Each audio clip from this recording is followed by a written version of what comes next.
You ever stop and think about your habits? You know, that morning coffee, the way you scroll through your phone at night, we barely even notice them most of the time. But what if I told you that those tiny automatic routines are actually the secret code to completely transforming your life? Okay, let's get into it. This quote from William James, all the way back in 1892, really just nails it, doesn't it? A mass of habits. He wasn't talking about small quirks. He was saying our habits are literally the blueprint of our lives, the very architecture of who we are. And most of the time, we're not even the ones holding the pencil. To really get how powerful this architecture is, I want to tell you an absolutely incredible story. It's about a woman named Lisa Allen, whose life changed so dramatically, so fast, that scientists actually studied her. It's pretty wild. Just look at this contrast. On one side, a life kind of spiraling out of control. 60 pounds overweight, deep in debt, a pack-a-day smoking habit, couldn't hold a job for longer than a year. And then, bam, the after. Ran a marathon, got completely out of debt, quit smoking, and built a successful career. It's like two totally different people. So, the million-dollar question is, how? How on earth did she pull this off? It wasn't some miracle, no lottery win, no magic pill. What the researchers found was that the whole thing, this entire life-altering transformation, it all started when she changed just one thing. She quit smoking. So that's the real mystery we're going to unpack. How can changing one single habit create this incredible domino effect? Well, the answer isn't about some superhuman willpower. It's much cooler than that. It's all about neurology. Lisa's story is the perfect gateway into the hidden world inside our own heads, where our brains are constantly working to turn our actions into these automatic routines. And get ready for this number because it is a big one. A study out of Duke University found that more than 40% of the actions you perform every single day aren't actually conscious decisions. They're habits. Just let that sink in. Almost half of your day, you are running on autopilot. So why do our brains do this? Well, it's all about being lazy, in a good way. Our brains are obsessed with saving energy, so they take a sequence of actions, like backing your car out of the driveway, and they bundle it into a single automatic routine. This process is called chunking, and it frees up all that precious mental energy so you can focus on bigger things, like, solving complex problems, or just figuring out what to watch next. And maybe the most fascinating proof of this comes from a man named Eugene Pauly. A viral infection completely wiped out the part of his brain responsible for creating new memories. I mean, he couldn't remember his own doctor 5 minutes after meeting him. But, and this is the wild part, he could still form new habits. He could learn his way around his new neighborhood on his daily walks, even though if you asked him to point to his own house on a map, he couldn't do it. It proved habits live in a totally different part of the brain than memory. Cases like Eugene's helped scientists pin down the simple 3-step process at the heart of every single habit. The habit loop. First, you've got a cue. That's the trigger. Then comes the routine. That's the action itself. And finally, there's the reward. The little prize at the end that tells your brain, hey, that was good. Let's remember this for next time. It's kind of like learning to drive a car, right? The first time, your brain is just on fire, thinking about everything. The gas, the brake, the mirrors. But once it becomes a habit, you can drive all the way home from work and not even remember the trip. That's because your brain activity literally powers down. It goes into this energy-saving mode and just coasts while the habit takes over.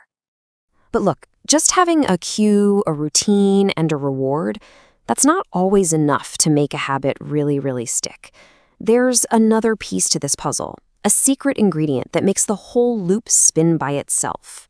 So what is it? What's that invisible force that makes you unthinkingly reach for your phone the second you hear a buzz, or grab a donut just because you walked past the kitchen? The answer comes down to one word: craving. Neuroscientists figured out that as a habit gets stronger, our brain starts to anticipate the reward. It starts to get excited before you even get the prize. And that feeling, that intense anticipation, that is the craving. And it's the craving, not even the reward itself, that truly powers the habit. This is pure marketing genius. Back in the early 1900s, an ad man named Claude Hopkins got a whole nation to start brushing their teeth with Pepsodent. He found a cue, that natural, filmy feeling on your teeth. He offered a reward, a beautiful smile. But here was the masterstroke. Pepsodent had ingredients that created a cool, tingly sensation. Soon, people didn't just want clean teeth. They craved that tingle. That feeling became the definition of clean. He didn't sell hygiene, he sold a craving. It's the exact same reason Febreze was a total flop at first. It was made to get rid of bad smells, but most of us are blind to the bad smells in our own homes, so there was no cue to use it. It only became a billion-dollar hit when they reframed it as the reward after you clean, creating a craving for that fresh scent as the final, I'm done moment. Okay, so we've got the science down, we know about the loop, we know about the craving that fuels it. So now for the big one. How do we actually use this to change our own habits? Well, it turns out there's a simple, incredibly powerful rule for that. And here is probably the most important thing to understand. You can't just delete a bad habit. It's wired into your brain. Trying to fight it with pure willpower is like trying to hold back the tide. It's just exhausting and usually doesn't work. The secret isn't to destroy the old habit loop. It's to rewrite it. This is what's known as the golden rule of habit change. And it's so elegant. You keep the old cue and you deliver the same reward, but you consciously swap in a new routine. So let's say your cue is at 3 p.m. energy slump at work. The old routine is to grab a cookie for the reward of a sugar rush. The golden rule says, keep the cue, 3 p.m. slump, and the reward, a burst of energy, but change the routine. Instead of the cookie, take a brisk 5-minute walk. Same cue, same reward, better routine. This is the exact principle that makes programs like Alcoholics Anonymous so effective. AA knows it can't get rid of the cues that make people want to drink: stress, anxiety, loneliness. So it provides a new routine. Instead of picking up a drink, you pick up the phone to call a sponsor, or you go to a meeting. You're still getting the reward you crave: relief, community, support, but through a constructive new routine. So you can apply this to your own life. It's a 4-step process. First, just identify the routine you want to change. Second, you have to play detective and isolate the cue. Is it a time of day, a feeling, a place? Third, and this is crucial, experiment to figure out what reward you're really craving. Is it the cookie itself, or is it a distraction from boredom? And finally, once you know the cue and the real reward, you can design a new, better routine to slot right in there. I love this quote. It's so true, isn't it? Habits they creep up on you. They don't feel like a big deal at all until one day you realize they've become these powerful chains.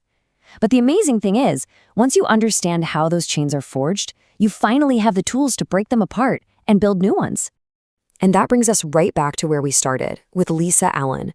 She changed one thing, and it started a chain reaction that changed everything. So I'll leave you with this question to think about.